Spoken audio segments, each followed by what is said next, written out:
Yeah, that's a hell of a title, I know. But I stand by it. Every single Smash Bros. Game has been heralded by the same man, and after seeing how he's handled modern industry trends, character developing, and all-around game design, I'm not gonna lie to you, I just don't think the franchise needs its creator at the helm anymore. I know I probably just pissed off a ton of you, so feel free to let me have it in the comments. I definitely deserve it, and then go back to your game dominated by Steve, Kazuya, Sonic, and trash online experiences. Sincerely, more power to you. I hope you continue to have fun with Smash Ultimate, because I know I stopped a long time ago. For everyone left, though, let's bow in and go over why Smash no longer needs Sakurai.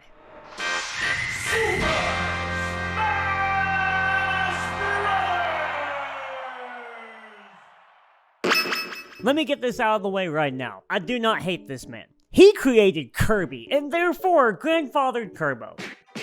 But that's actually a good example of my entire point. Sakurai's Kirby is pretty fun, right?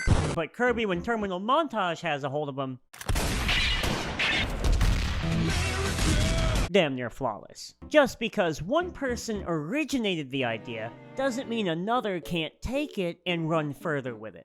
It happens to everyone, you know, eventually you're just gonna get too old to be bothered to keep up with current innovations and developments. The thing is though, when that happens, it's time to take a step back and let somebody else captain the ship for a while. Yeah, they're gonna hit some rocks, but that's just part of the process. I mean, Sakurai sure as hell tripped over his fair share, and yet this man straight up told interviewers, for now at least, I can't really imagine a Smash Bros. Title without me. You might think that's a natural stance for someone in my role, but I say so, speaking objectively. What? I don't care how much of a shill you are for this guy, that is, objectively, one of the most arrogant fucking things I have ever read. Ignoring all of the fan-driven content, and ignoring that a well-built furry-baiting fighting franchise was built from people learning your concepts, could you imagine if the creators behind Street Fighter were like, yeah, you know, I can't really imagine another Street Fighter without us. Excuse me? This isn't Elden Ring. You made a mashup fighter, dude. Yeah, you may have pioneered the platform fighter genre, but you didn't create the fighting genre it stands on. And you didn't create 90% of the characters used in it. Let me make it clear that none of what I'm saying is meant to take away from his hard work and the actual blood, sweat, and tears he put into developing these games. But it is meant to take the piss out of the core concept, because creatively, it's on the same level as Aliens vs. Predator or Batman vs. Superman. All you did was take a bunch of characters you didn't create and made them fight with yours, while also taking a look at the fighting genre and saying, you know what, I'm gonna do something a little different. Which is literally what would happen if somebody else made a Smash game instead of you, King. Sakurai's involvement isn't what makes a Smash Bros. Game a Smash Bros. Game. All it needs are Nintendo characters in a platform fighter with a special button and a normal attack button, and boom, it's a Smash game. And I would even argue that you can flex a little bit on that control layout. Rivals of Aether, that furry game I mentioned earlier, uses pretty much the exact same layout as Smash Bros, but in their upcoming sequel, they are introducing the concept of special get-up attacks. Now, I'm not a big fan of Rivals, particularly because of the design choices, but that is a genius and, frankly, basic innovation. Hey, will somebody wake up Sakurai from his nap and show him this? Because this really looks like something that should have been in Smash already. Rivals 2 is even adding special pummeling to their grabs. And again, why is this not in Smash yet? And that's my biggest issue here. Sakurai has worked with some of the greatest game developers in Japan, and that man deserves to be called one of the best to ever do it as well. It's just a shame that he's also one of the worst examples of sticking to tradition for tradition's sake I've ever seen. So many choices, as well as omissions, in both programming and design stay the same simply because they've always stayed the same. And the most obvious example is movesets. A common saying I hear in my DFW circle of Smash is that, man, I wish my main was a DLC character because then they would have had more work put into them. And you know what, man? I feel that. I mean Sonic because he's my favorite video game character. Fun fact, I learned how to breakdance after watching him do it in Smash Bros. Brawl and Unleashed. I have literally had job opportunities because of Smash Bros. And Sonic the Hedgehog. It's just a shame that Sonic also happens to be the worst designed character in the game, but that's not just a Sonic problem. Ganon fans are still wishing he was designed as a mage and or sword fighter. Ridley fans are still questioning why he can't do one of his only attacks from Metroid. And speaking of Metroid, a fair number of people would genuinely love a reshuffling of Samus's attacks as well. I just feel like every character from the Brawl era back is basically N64 software running on Switch hardware compared to the DLC fighters, and ultimately, there's only one person that stands in the way of all of these changes.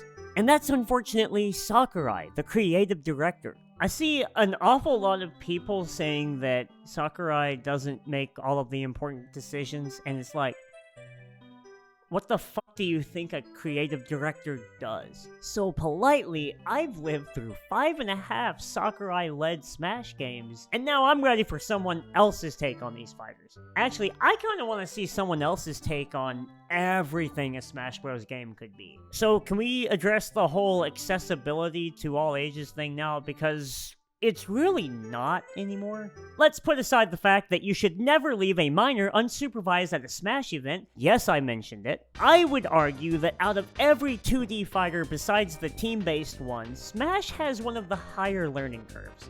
Yeah, pressing up and B at the same time might sound easier than a Hadouken on paper, but it's surprisingly difficult for newbies to do that while also falling to their death. The neutral is also much more complicated than traditional 2D fighters because of how much aerial play there is. And while there is no corner to speak of, somehow ledge pressure feels equally suffocating. All I'm getting at is that Sakurai's legacy design choices for the sake of accessibility feel more like a lateral move as opposed to a strictly positive one nowadays. Especially when you look at everything except the special button, which Street Fighter 6 now has too. So who's more accessible, really? I'll tell you, man, for how seldom these new Smash entries drop, I become more and more disappointed at what doesn't change between releases.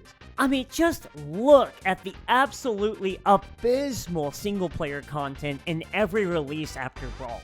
This opening cutscene in Ultimate is a fucking scam, dude. The actual campaign looks like it would have worked on the N64, and that is not okay, especially after Melee and Brawl single-player stuff.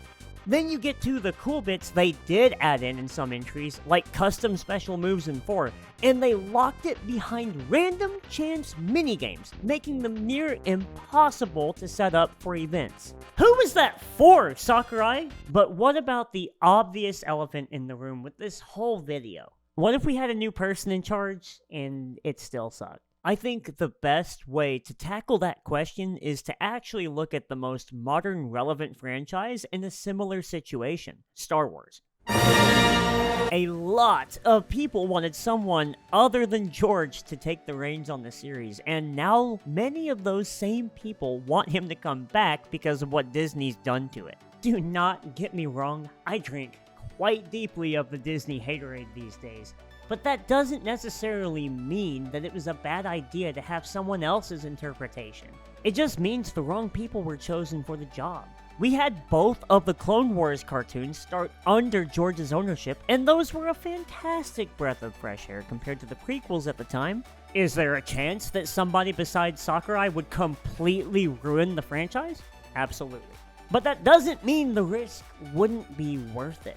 Especially since fighting games still have communities built around previous releases. Hell, just to name a few, Melee, Super Street Fighter 2, Ultra Street Fighter 4, Marvel vs. Capcom 2, Ultimate Marvel vs. Capcom 3, Tekken 3. You get the point. All of those games are still being played, and that just means that the risk to us as consumers isn't really that high.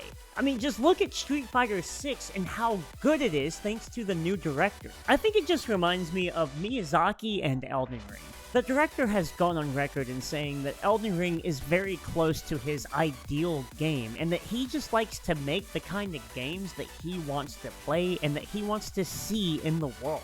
And that's how Smash Bros. Got started to begin with for Sakurai. It's just that I personally don't feel like he's doing that anymore. And that's totally fine, but you gotta pass the torch now so that new people can blaze a trail and create the types of games that they want to see in the world. Again, I can't stress enough that I don't hate Sakurai. In fact, I think the man deserves to just kick back and collect royalties for the rest of his life if he wants to. All I'm getting at is that after all of these years, especially with the end of Ultimate, I just think it's time for a fresh perspective. And with that being said, thank you all so much for watching. Please feel free to share a bit more love down below, you know, the YouTuber thing. But for now, let's bow out, and I'll see you all in the next release.